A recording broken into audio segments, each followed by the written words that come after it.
Good afternoon. During the first part of the class of today, we will review the definition of inner product of vectors in Rn, the definition of projection of a vector along another vector, the definition of projection of a vector onto a subspace of Rn, and we will see how to use these tools for studying the relationships existing between a curve and its first and second order derivatives. Okay, let's start from the definition of inner product.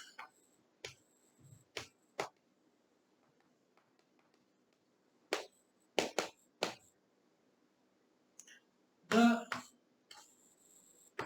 inner product or dot product of two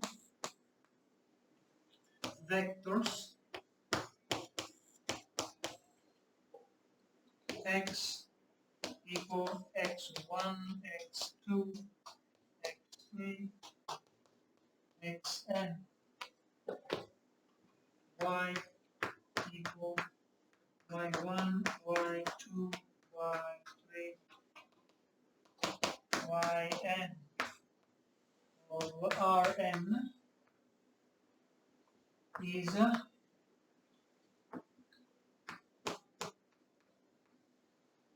given by this formula x1 y1 plus x2 y2 plus x3 y3 plus xn yn.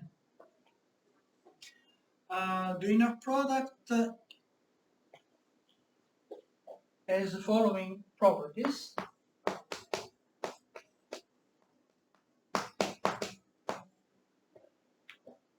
Suppose that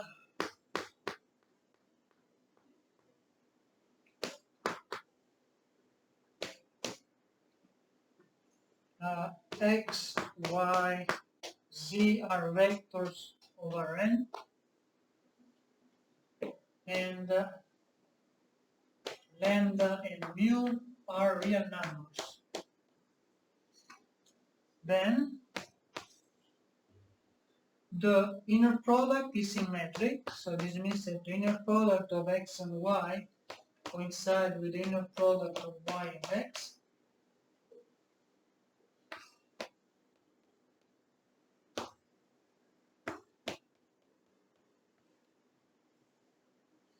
Two, the inner product is bilinear. This means that lambda x plus mu y multiplied by z is equal to lambda the product of x and z plus mu multiplied by the inner product of y with z, and x multiplied by lambda y plus mu z. This is equal to lambda x y plus mu x z. So this is the bilinearity.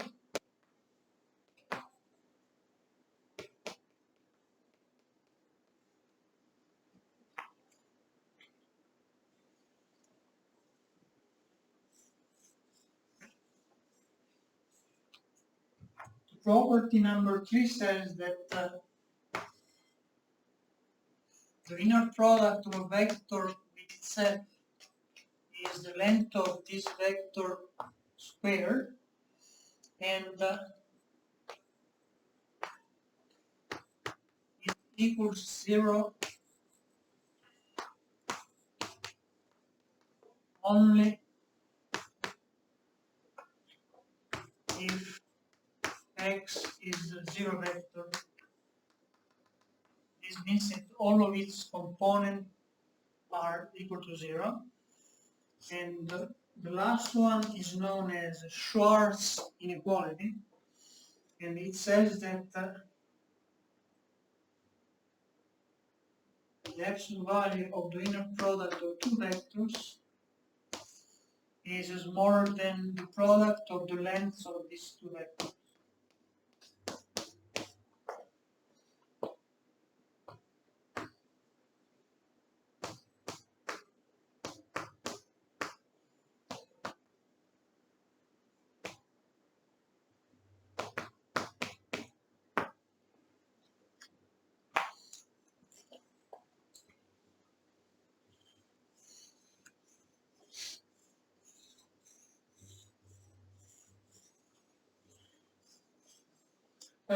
The inner product of two vectors can be defined also in a geometric way. So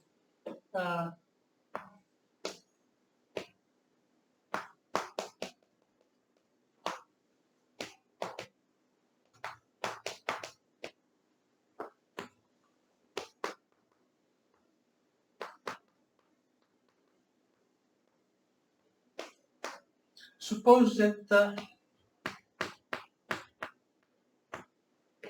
x and y are vectors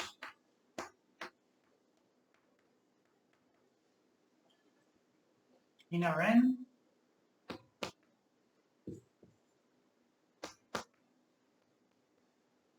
and theta varying in the range 0 pi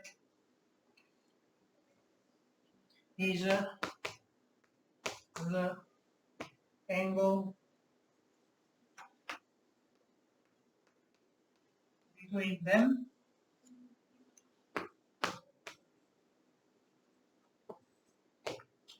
Then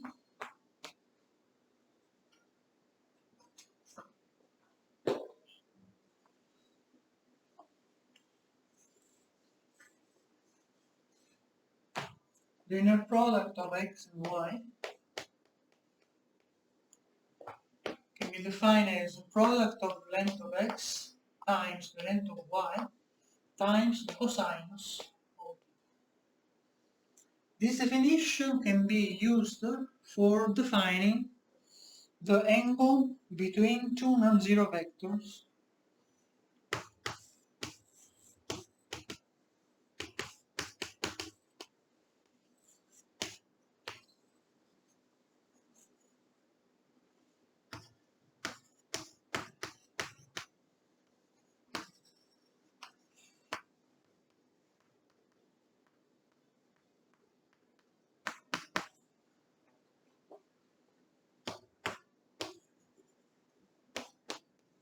It's clear that we have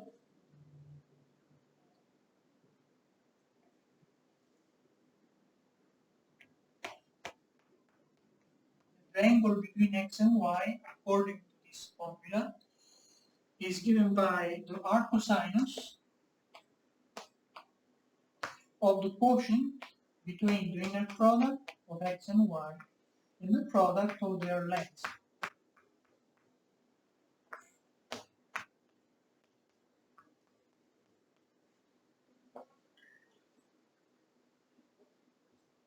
This is a symbol that we use for the angle between the vectors x and y.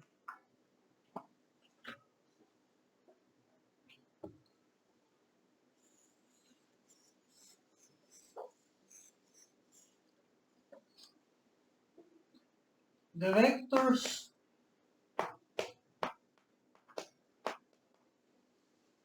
x and y are orthogonal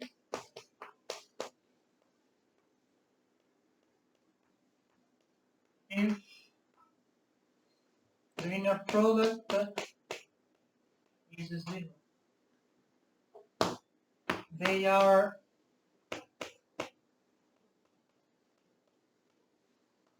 parallel if one of them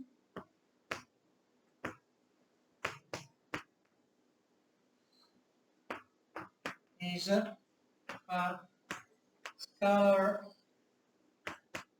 multiple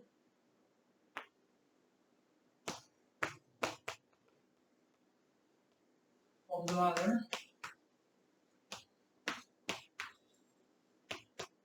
So for example,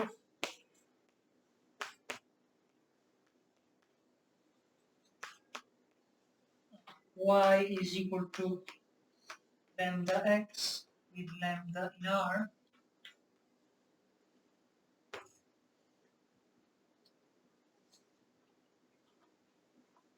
What are the consequences of the orthogonality on the value of the angle theta between two vectors? And what are the consequences of parallelism of two vectors on the value of the angle theta between two vectors?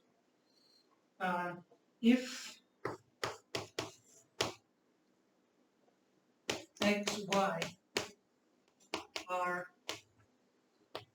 non-zero vectors, then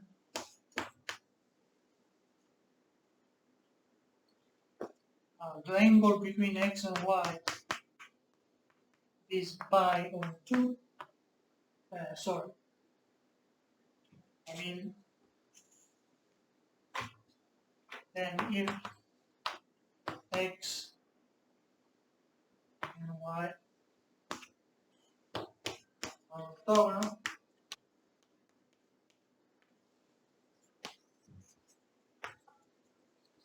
then the angle between x and y is 0, and they are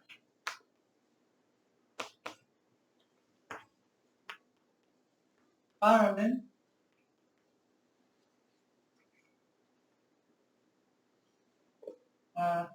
then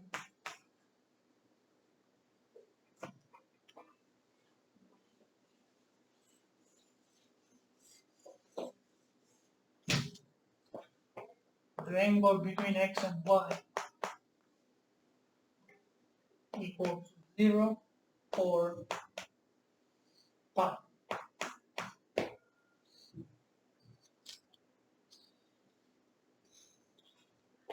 The inner product is useful for introducing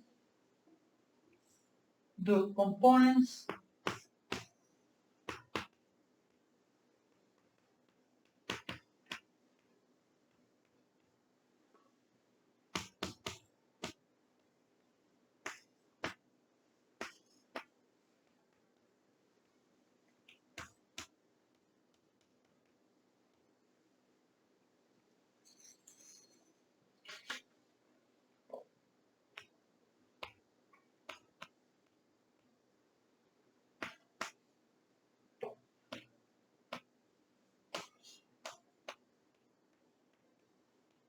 vectors in the direction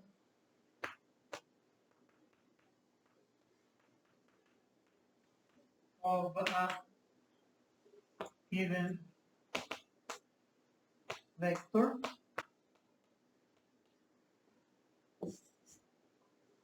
and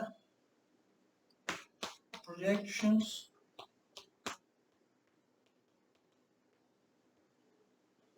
of vectors in the direction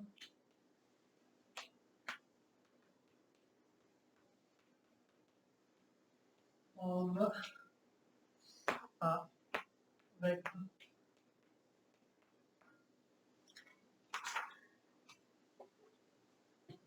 So I have to give you the definition of component and projection.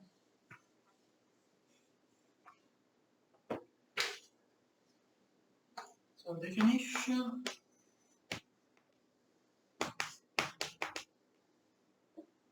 which actually is a proposition. At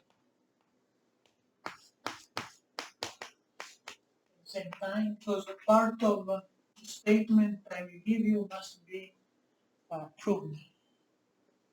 So if x, y are vectors in Rn and length of y is non-zero, then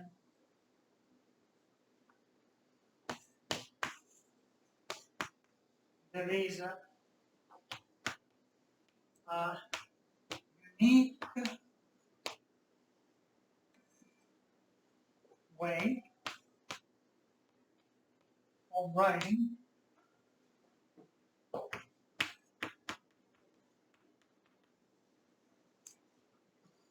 x as sum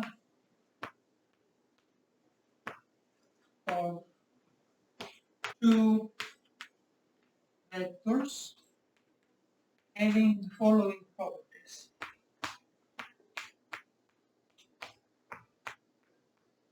Vectors are denoted by x parallel and x orthogonal. You can guess why I am using this notation.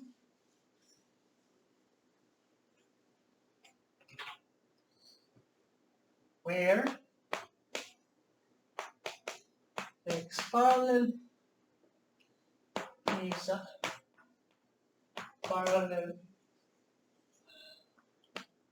y and x orthogonal, of course, is orthogonal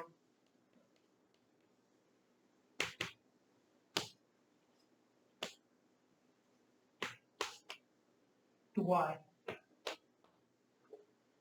X parallel is called the projection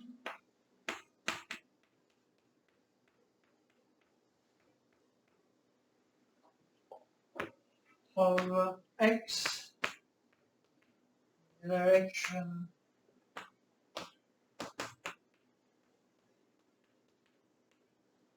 of y.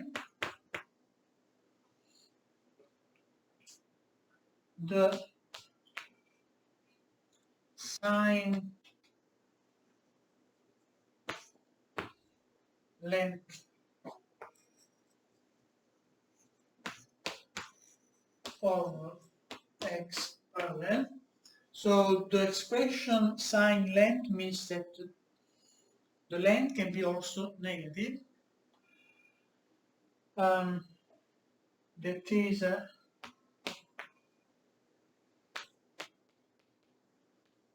the number lambda in R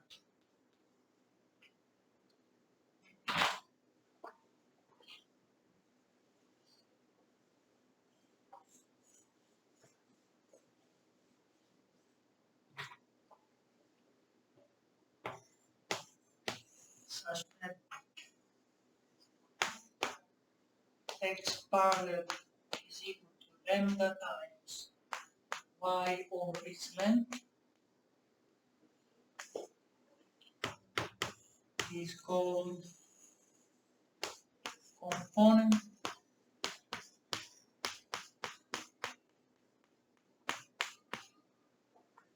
of x,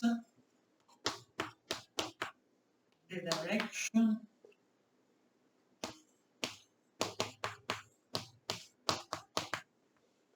of y. Okay, let's try to make a picture in order to have a better understanding of what I'm saying here. So suppose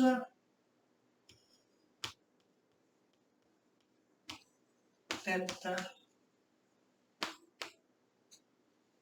theta equal to the angle between x and y is acute,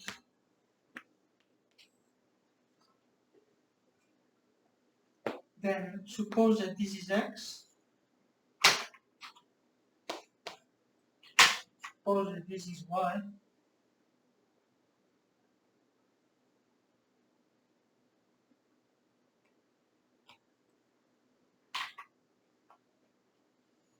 and this is theta. What is x parallel and what is x orthogonal? It is clear. You have to draw a segment of straight line starting from the tip of x and which is orthogonal to y.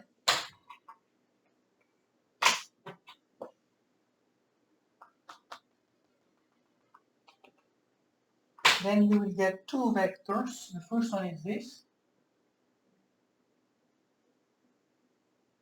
This will be x orthogonal. And the second one is this. This will be x parallel. What about instead when the angle is obtuse?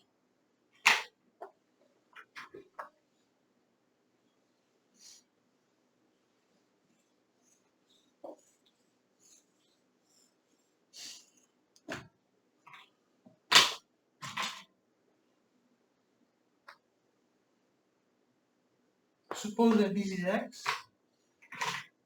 Suppose that this is y. And this time, if you draw a straight line starting from the tip of x, which is orthogonal to y, you get this.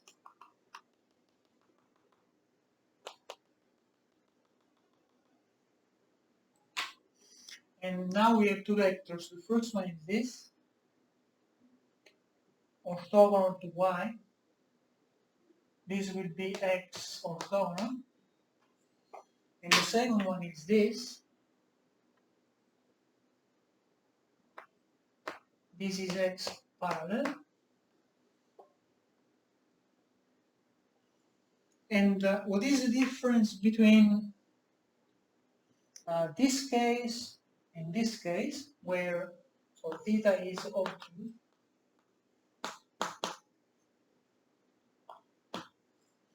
So difference between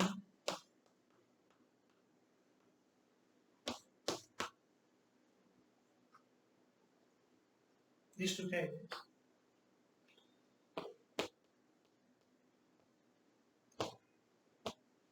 If theta is acute, then the component of x in the direction of y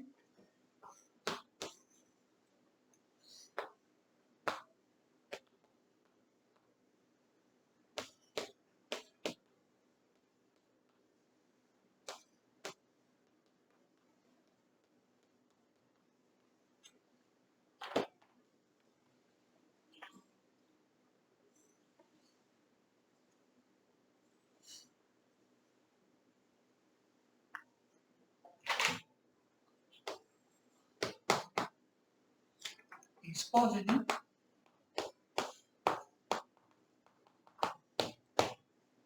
instead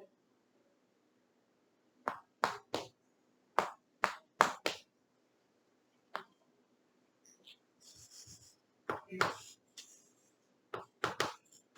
theta is obtuse, component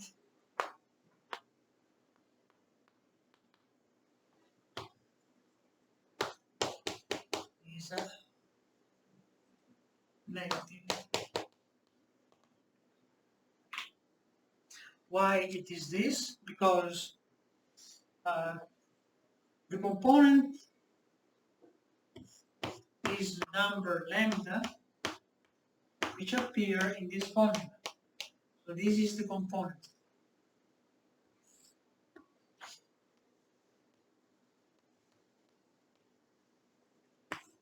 In the first case, when theta is acute, we have that the x parallel and y point in the same direction.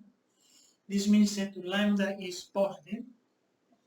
In the second case, where theta is obtuse, sorry, I made a mistake. Theta is this angle here. Sorry.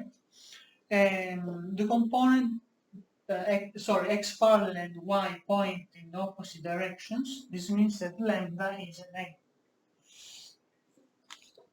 Okay, let's prove this proposition.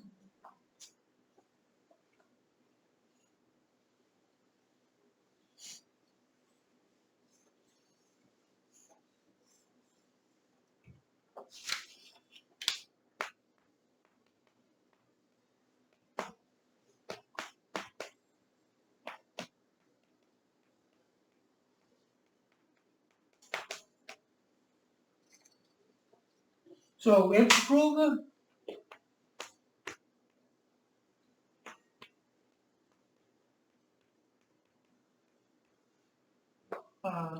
that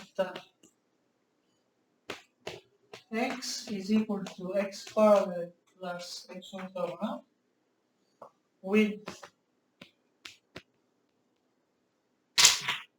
x parallel to y and x orthogonal to y.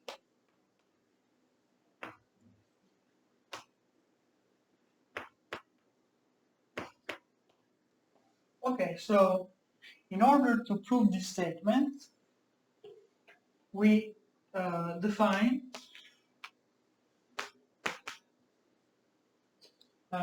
x parallel as lambda times y over length of y. Observe that this is the point where we are using the hypothesis that the length of y is non-zero. And x orthogonal as the difference between the vectors x and x parallel.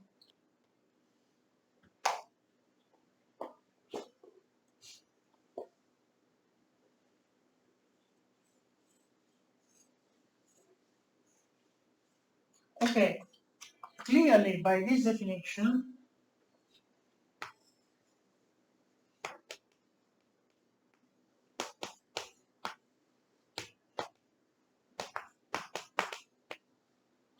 x parallel is parallel to y.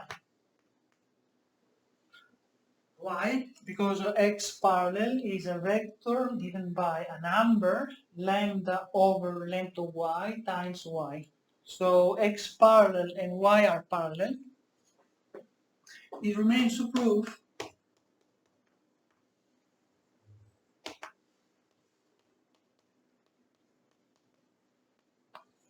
that there exists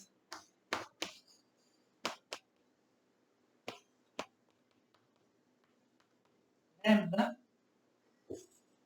such that x orthogonal is orthogonal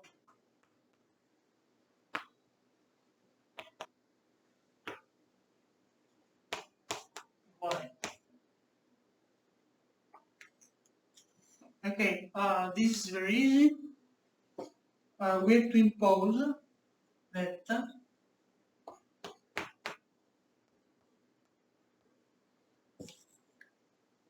the inner product of x orthogonal with y is equal to 0.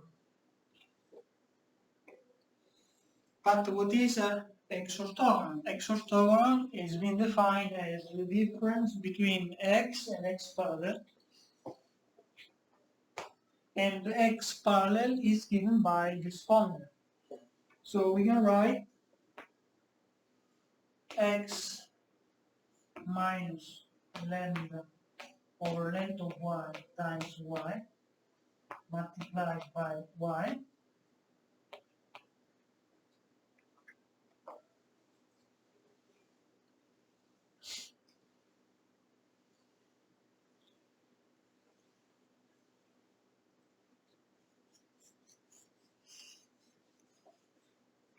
Then by bilinearity, this is equal to xy minus lambda over length of y, the product of y itself, and this is equal to xy minus lambda over y times length of y squared. This is equal to xy minus lambda y. And now it remains to solve the equation 0 equal to inner product of x and y minus lambda length of y, and we get lambda equal to xy divided by the length of y. So we found the value of lambda such that x orthogonal is orthogonal to y, and we also proved that lambda is unique. We also proved that lambda is unique. So this means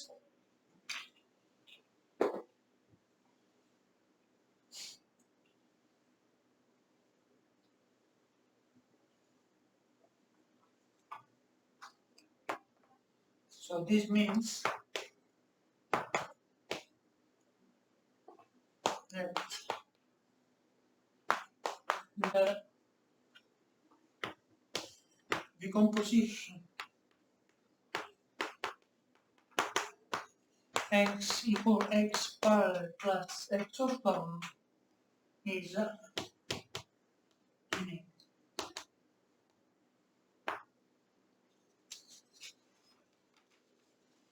Okay, we call component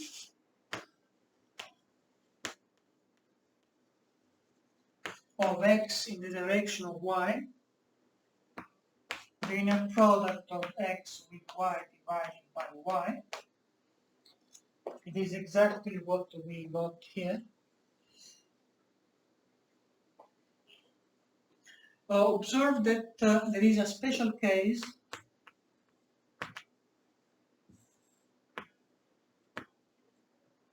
this is equal to x y if the length of y is 1,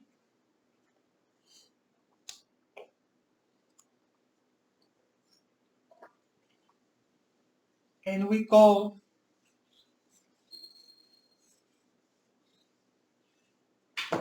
projection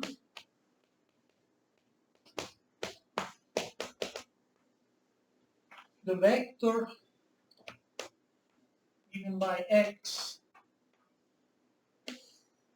multiplied by y over y squared times y. How you get this one?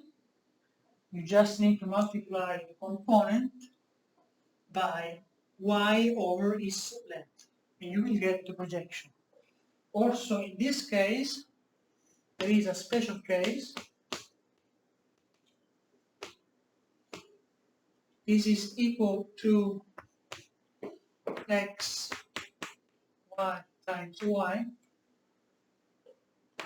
if the length of y is 1.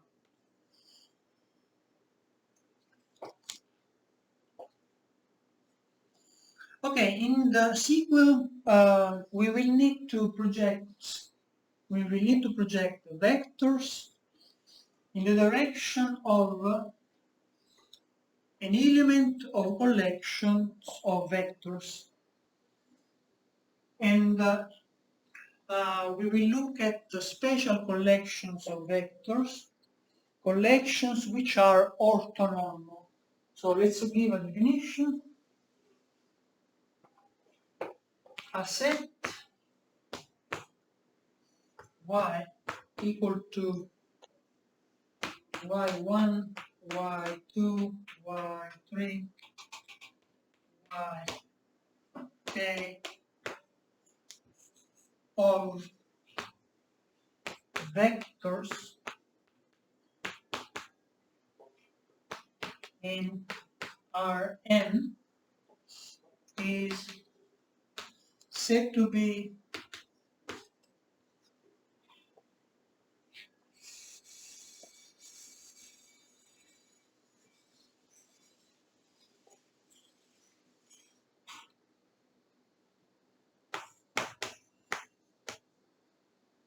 orthonormal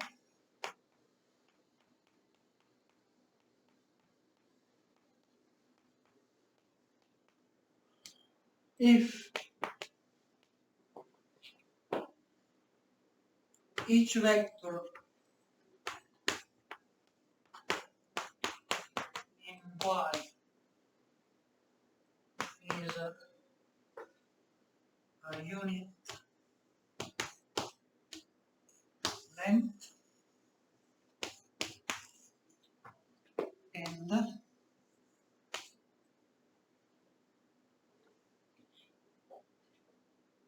the inner product of yi with yj is 1 only if I is equal to j. In all other cases, it's 0.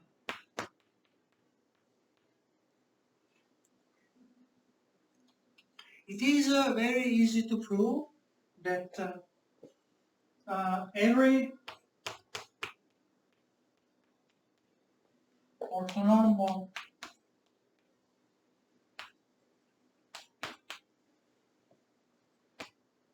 set is linearly independent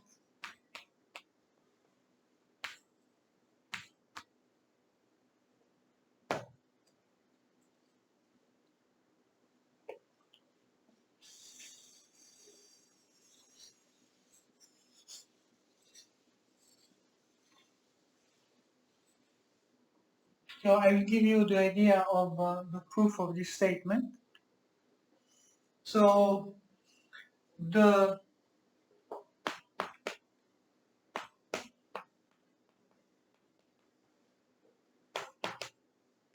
vectors in the collection in the set Y are linearly independent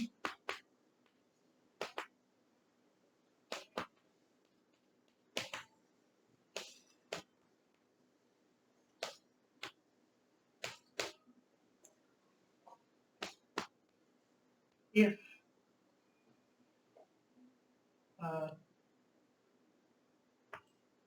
sum from 1 to k of lambda I y I 0, if and only if lambda I for any I 1.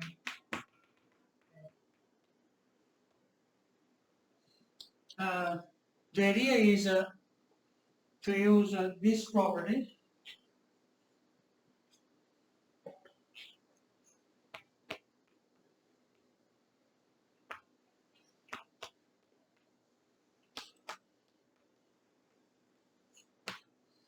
and in order to use this property what you need to do multiply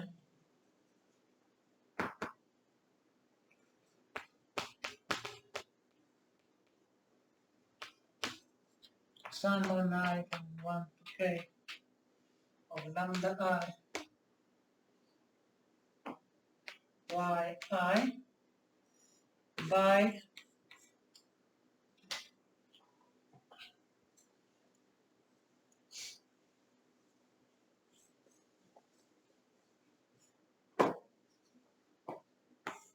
the vector yj, and deduce immediately that lambda j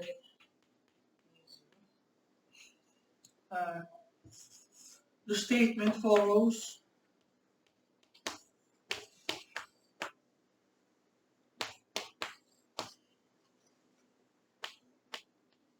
from the fact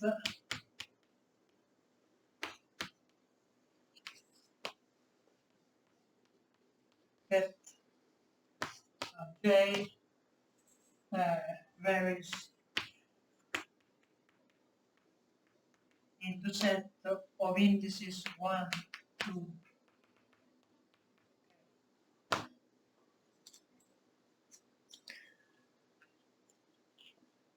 Okay, what happens now if the number of vectors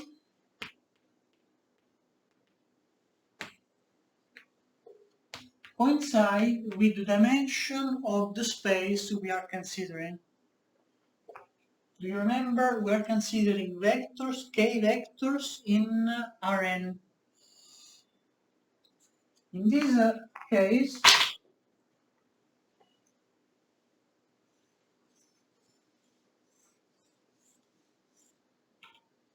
we say that the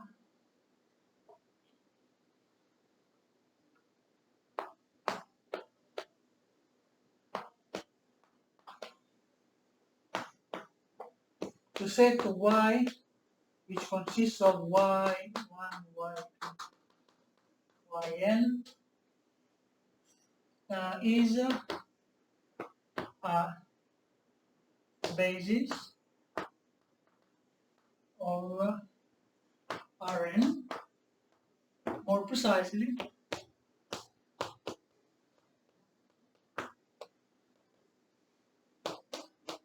it is an orthonormal basis.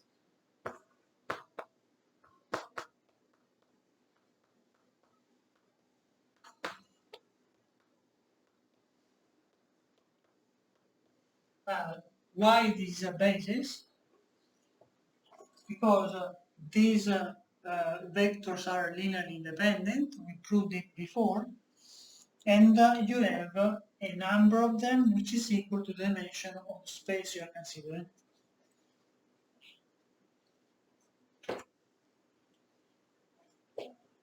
Of course,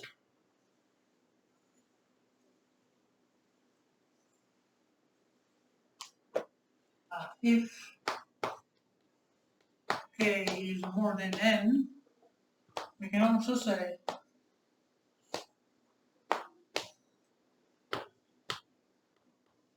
that y is an orthonormal basis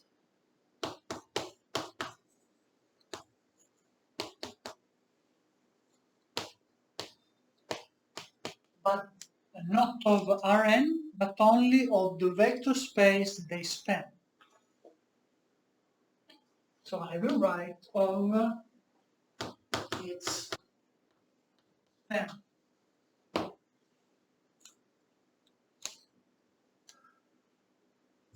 If this is true, we have the following property. Every vector x belonging to span of y, so I repeat one more time, span of y means the vector space spanned by the vectors in y, can be written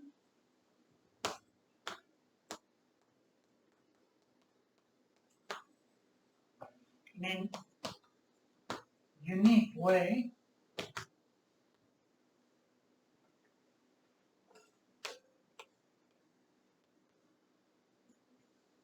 as a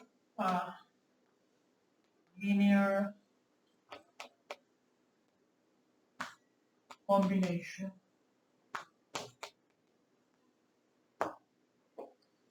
so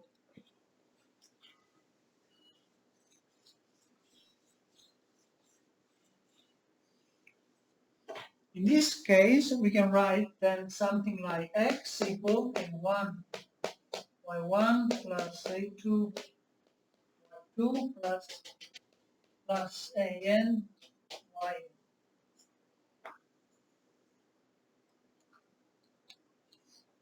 Now let's ask ourselves, what is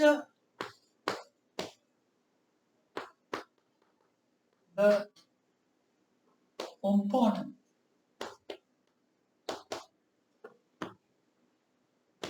of x in the direction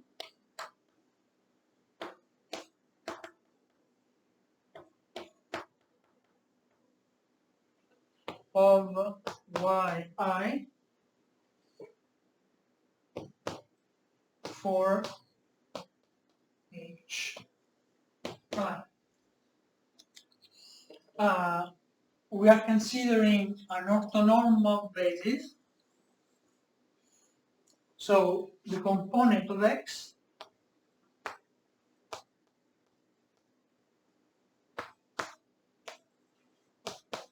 using the formula I gave you in the special case of vectors having length equal to 1 is equal to x times yi, and this is equal to the inner product of sum of ai, sorry, let's write aj yj with j running from 1 to n to 1 to k multiplied by yi, and using multilinearity and the fact that the vector we are considering form a collection which is orthonormal, we get just a I.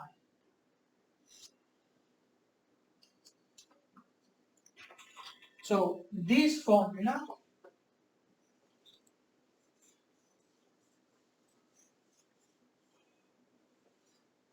said that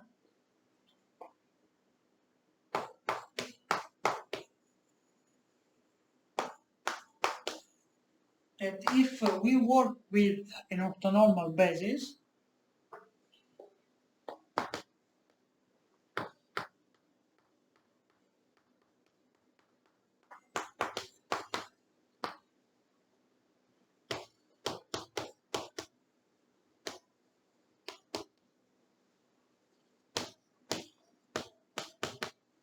then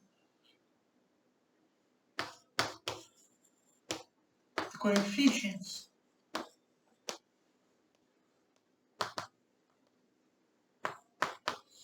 are j in sum aj yj. This is a formula expressing x as a linear combination of the element in y coincide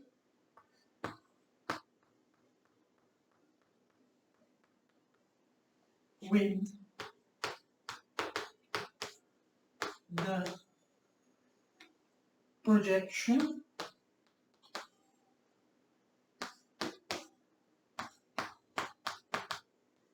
of x in the direction of yj, j equal 1 to k.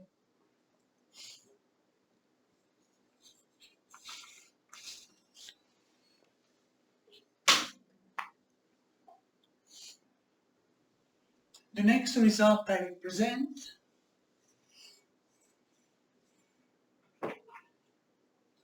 is the generalization of the proposition we saw before, the one about the decomposition of a vector into two parts. The first one is a vector parallel to a given vector y, the second is a vector which is orthogonal to a given vector y. And in this case, we can decompose a vector x into two parts. The first one is a vector which lies in a collection of vectors, and the second is a vector which is orthogonal to any element of the collection of vectors. Okay, so we have definition.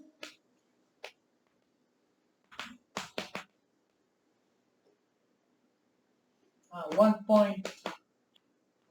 Also in this case, this is also a proposition because the part of the statement must be proved.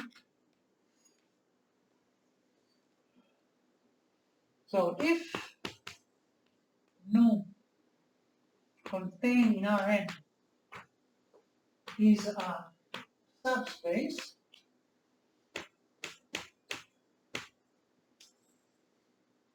and X is a vector in Rn, then there is a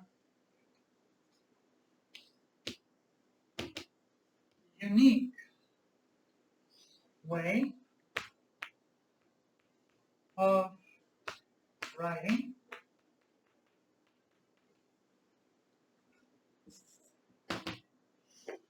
X equal X parallel plus X orthogonal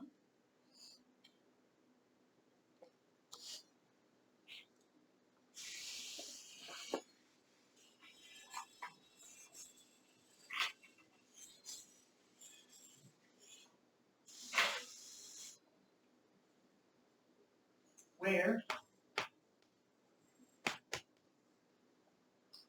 X parallel is contained in nu and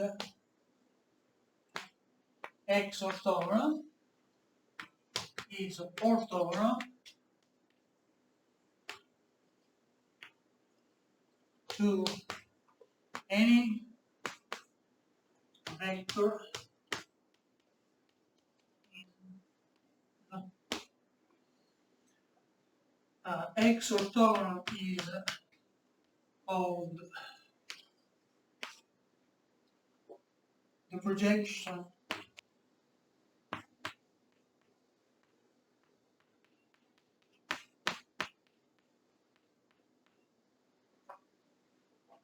of X onto nu, and if Y equal to Y1, Y2, Yk is an orthonormal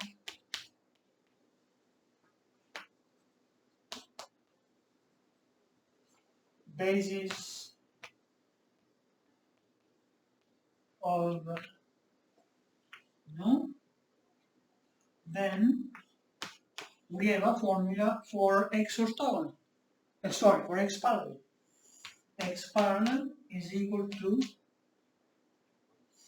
the inner product of X Y1 times Y1 plus X Y K multiplied by Y.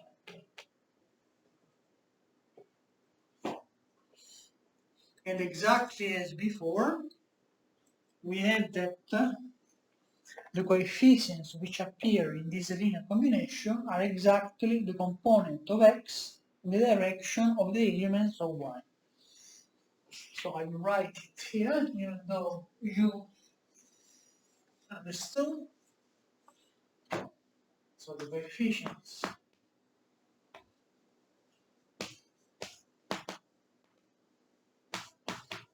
of this linear combination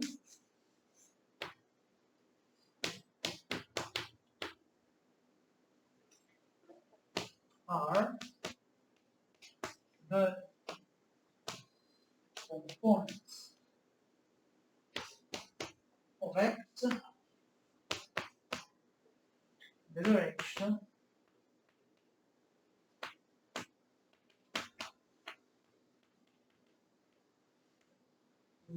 definition of y1, y2, y. Okay, I don't prove this proposition. I leave the proof to you as an exercise, and instead I want to show you a simple example.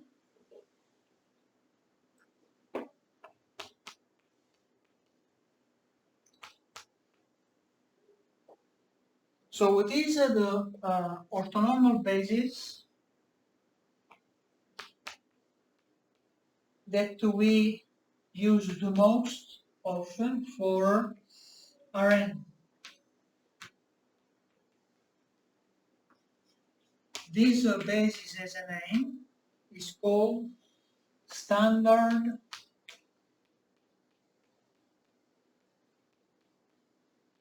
orthonormal basis.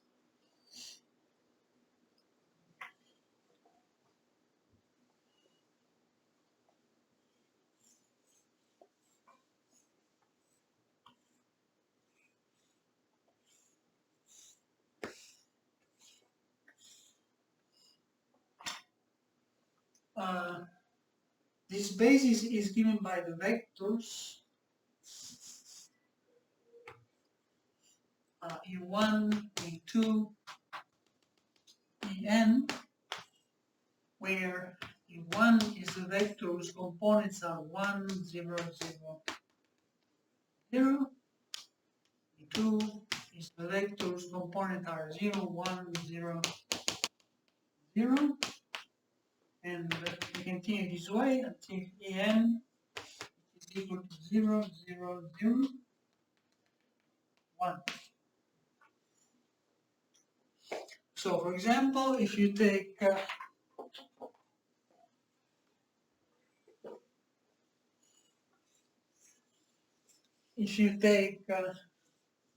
maybe let's use this, which is better.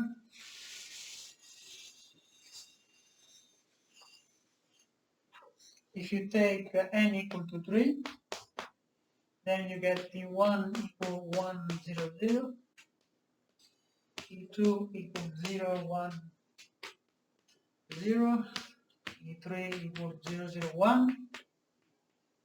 And if you take a vector like a vector x like 5, 3, minus 2, what can you say about its components in the direction given by E1, E2, E3? Very easy.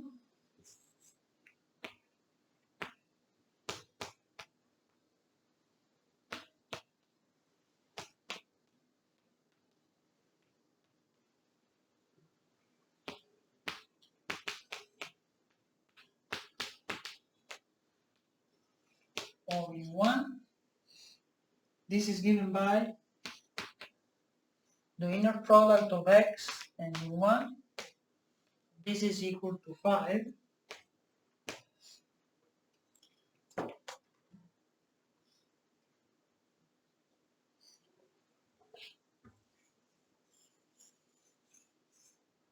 You can continue.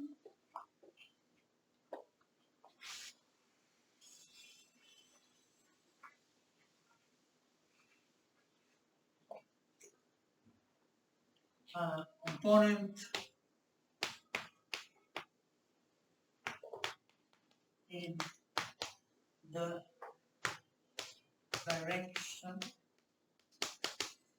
of E2 is given by x 2, and this is equal to 3. And the component direction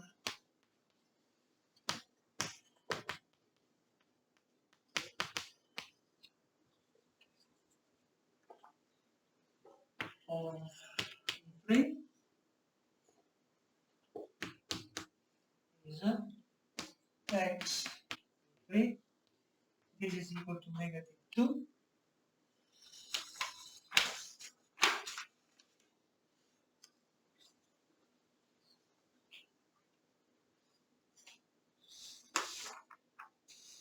And now let's try to determine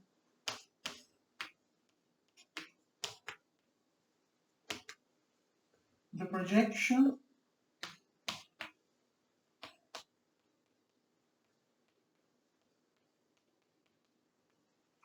of x onto the subspace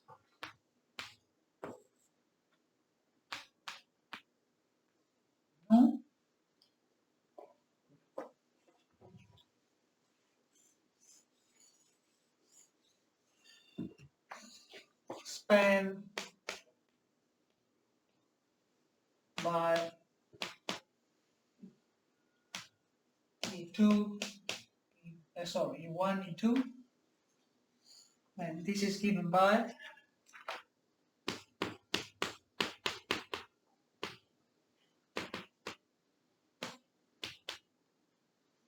x comma E1, 1 plus x comma E2, 2, and this is equal to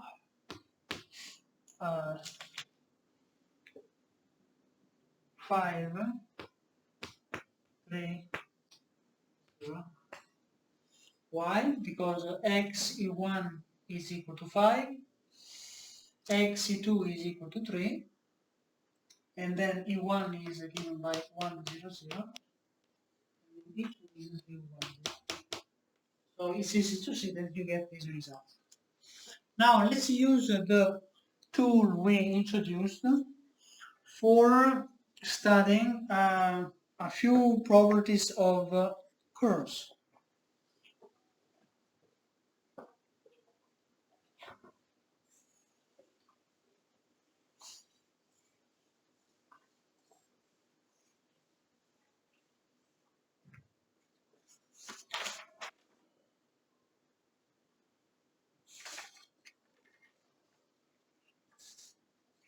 Okay, let's consider this lemma.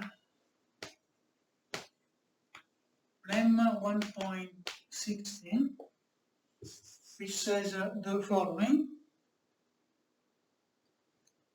Suppose that gamma beta defined on I with values in Rn are parameterized curves.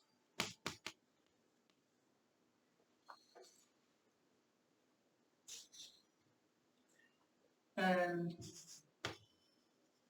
C from defined on I with values in R is a smooth function.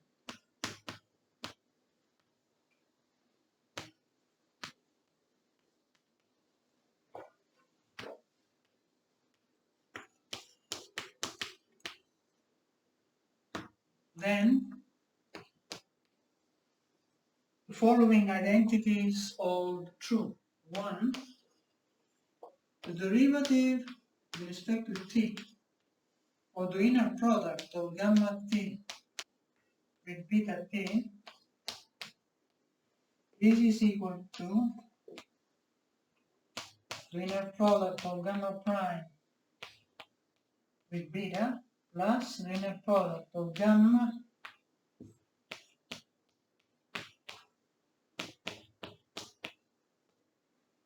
with beta prime.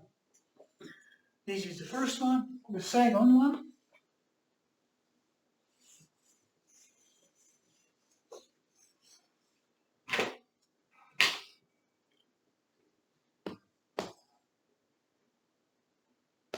dt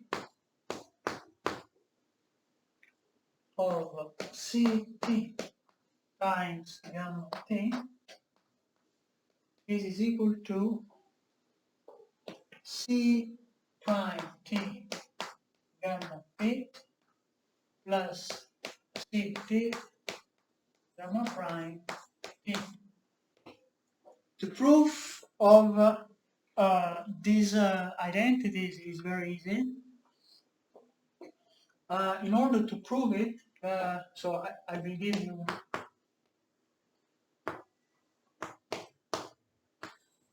the real proof.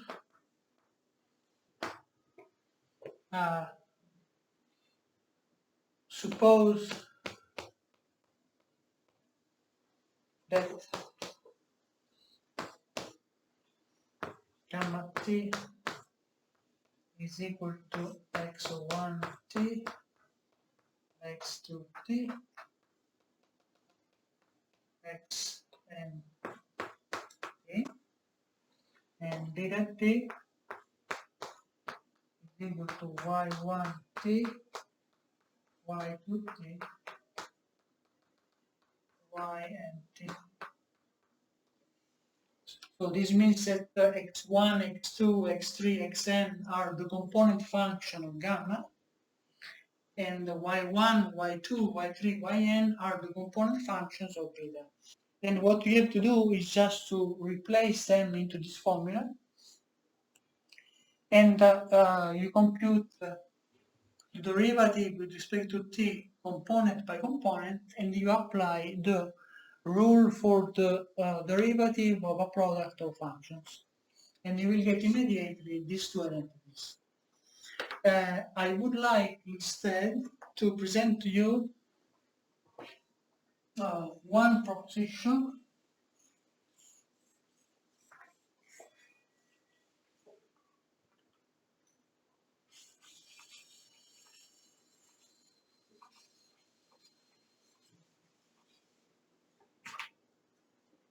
proposition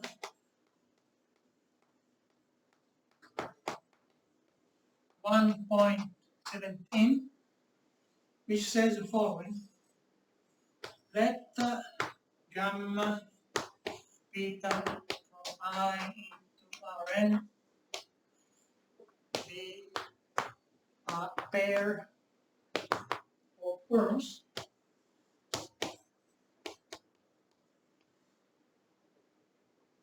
then we have the following two properties. One, if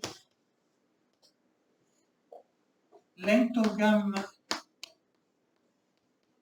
is a constant for all t in I, then gamma prime of t is orthogonal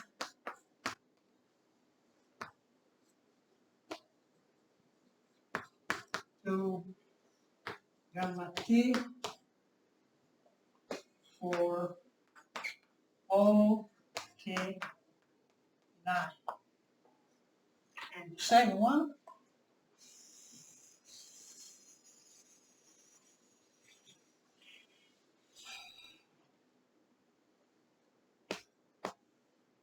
if gamma t is orthogonal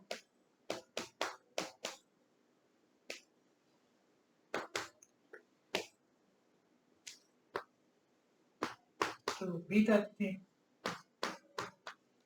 for all t in I, then we have the following identity. The inner product of gamma prime t beta t is equal to negative linear product of gamma t with beta prime of t for all t in I. Remark: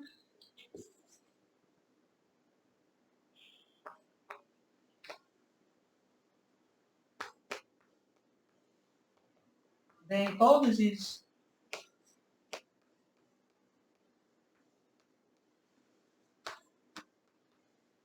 of the proposition of the hypothesis of the proposition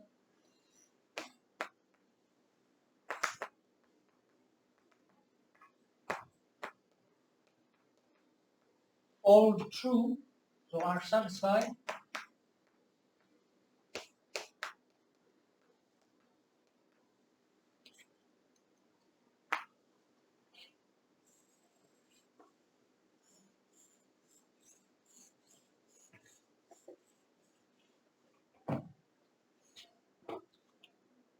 If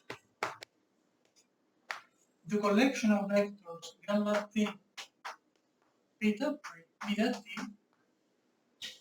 is orthonormal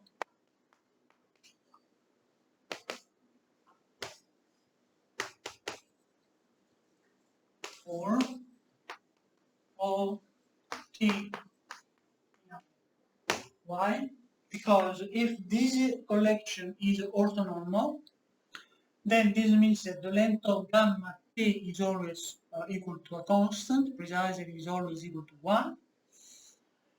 And it is also true that gamma t is orthogonal to beta t. Okay, let's see how to prove this proposition.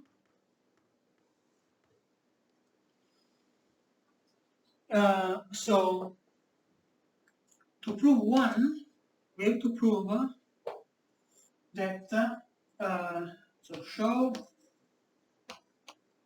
that if length of gamma is equal to c for all t in I, then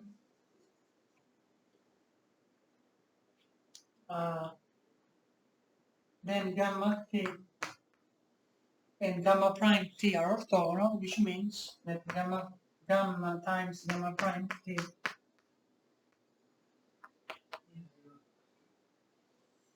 Okay, how to prove this? We know from one of the identities I presented at the beginning of the class that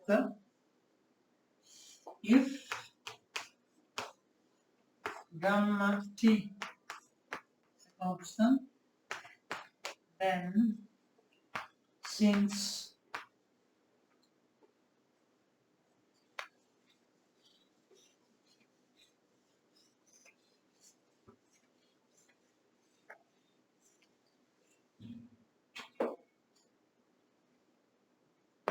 gamma t square is equal to gamma t multiplied by gamma t, we have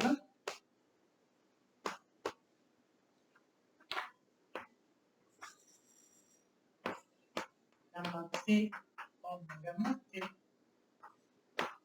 equal constant. It's better to erase the backboard, otherwise able to read. Then the derivative of gamma t is will be equal to 0, and by lemma 1.16 this is equal to gamma t gamma prime t plus gamma prime t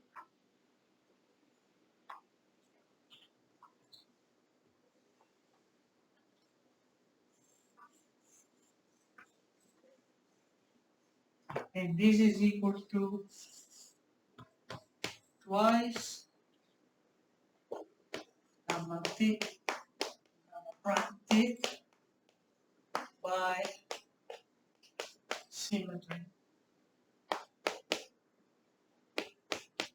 This is the end of the proof because this says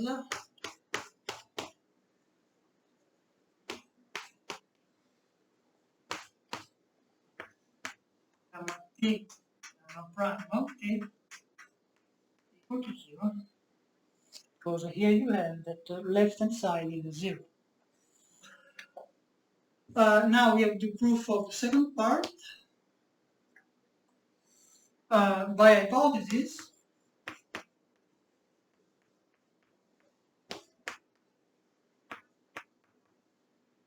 we have that gamma t, beta t, this is 0, because gamma t and beta t are orthogonal. Then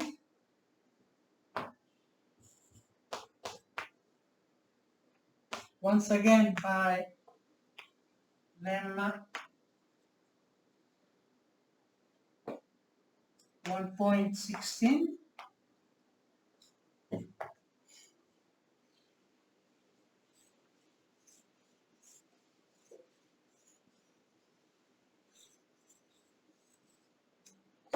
we have that 0,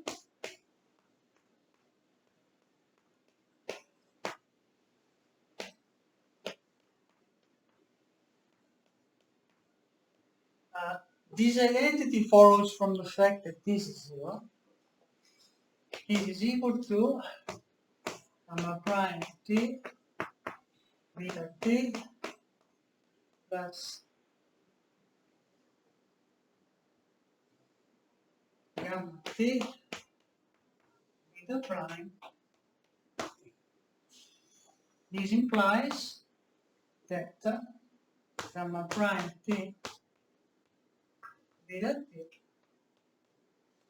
is negative gamma